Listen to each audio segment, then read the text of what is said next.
Welcome back to the channel, my friends. Whether you're a regular here or visiting for the first time, I want to thank you for being part of this sacred space where we don't just talk about spirituality, but embody it in the everyday rhythm of life. Today, we are stepping into a subject that touches a nerve for many people: morality. But not just morality as an abstract concept. We are going to explore a living, breathing, human version of it, especially in the complex world of modern business. Is morality black and white? Or is there something deeper, something wiser, something more compassionate at the heart of living a clean and ethical life, even in high-stakes environments like commerce and finance? To answer that, we turn to the powerful insights of Master Miao, a revered monastic who lived not in isolation from the world, but in deep engagement with it. His teachings offer not only spiritual clarity, but practical guidance. His words tell us that purity isn't about withdrawal, it's about how you show up in the midst of life's noise, and how you make choices that reflect the stillness within you. So today, we will go deep into Master Miao's story, his teachings, and how his view of morality wasn't about rigid extremes, but about finding the path of integrity right where you are. Let's begin with a real-world situation that many people have faced, being in a professional environment where cutting corners is the norm. You want to act with integrity, but you're worried that if you do, you'll fall behind. Competitors lie, exaggerate, manipulate, and succeed. You wonder, if I play by the rules, am I the fool? Master Miao addressed exactly this dilemma. He taught that the true test of a person's morality is not in their vow to never err, but in their courage to return to what is right, again and again, even when no one else does.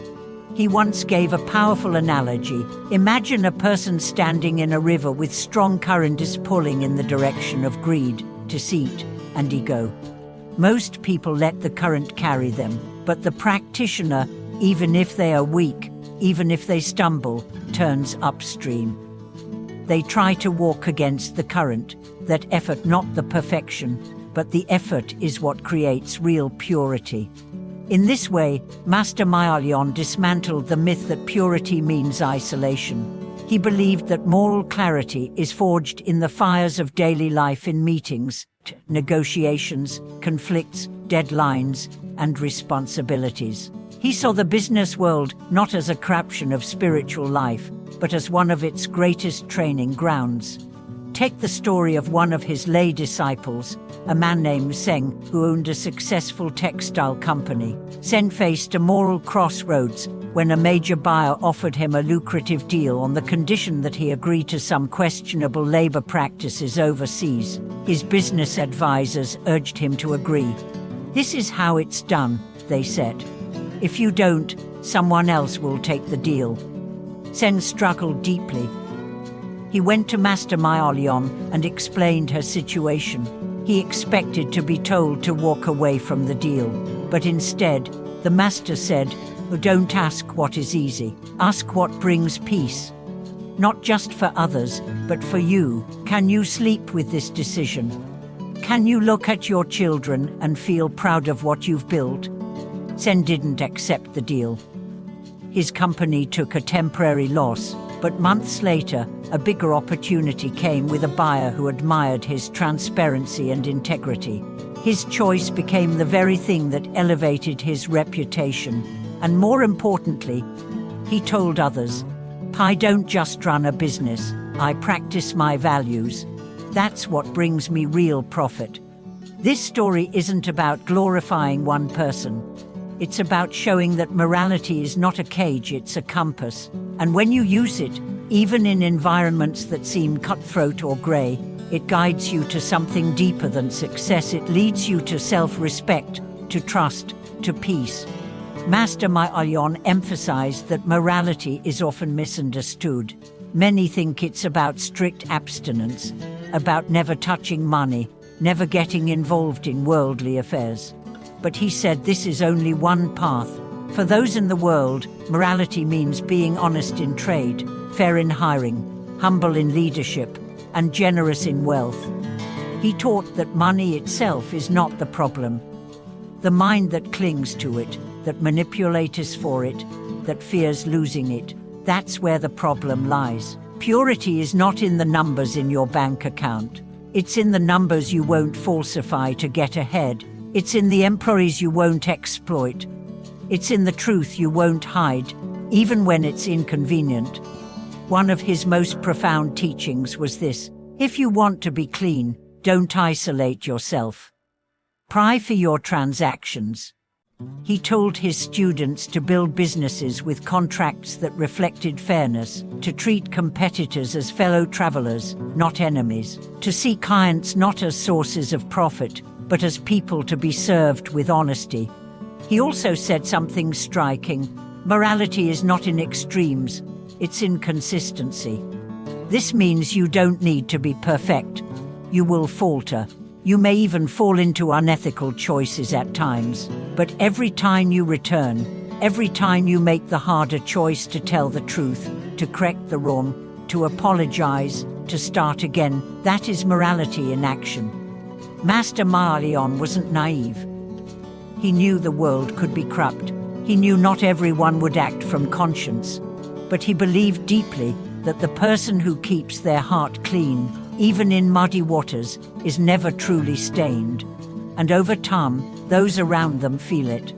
Indeed, several of his disciples reported that simply practicing ethical business principles brought them unexpected results: better partnerships, loyal employees, less anxiety, and deeper satisfaction. One said, "Before I practiced this path, my success felt heavy. Now, even when I earn less, I sleep better, I smile more, I trust myself." This is what true purity brings: a life that doesn't have to hide. Let's pause and reflect. What does this mean for you? It means that whether you're in a boardroom or a factory, whether you're a CEO or a freelancer, you have opportunities every day to practice morality not as dogma, but as freedom. When you're honest even when it costs you. When you say no to a deal that violates your values. When you treat your staff with compassion. When you don't inflate your numbers. When you choose transparency over deception. These are acts of spiritual power. And these choices add up. They become the foundation of your character. They become your legacy. You don't need to be a monk to be clean. You don't need to renounce the world to be true. What you need is the courage to act with conscience where you are. That's the teaching of Master Miao, and that is the challenge he leaves us with. So as we close this message, ask you, what kind of wealth do you want to build? One that disappears when markets shift, or one that grows every time you choose integrity? What kind of reputation do you want? One that impresses others, or one that lets you walk through your own life with your head held high?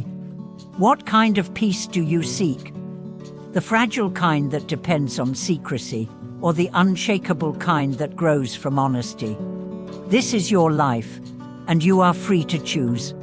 Thank you for joining us for this deep and powerful conversation.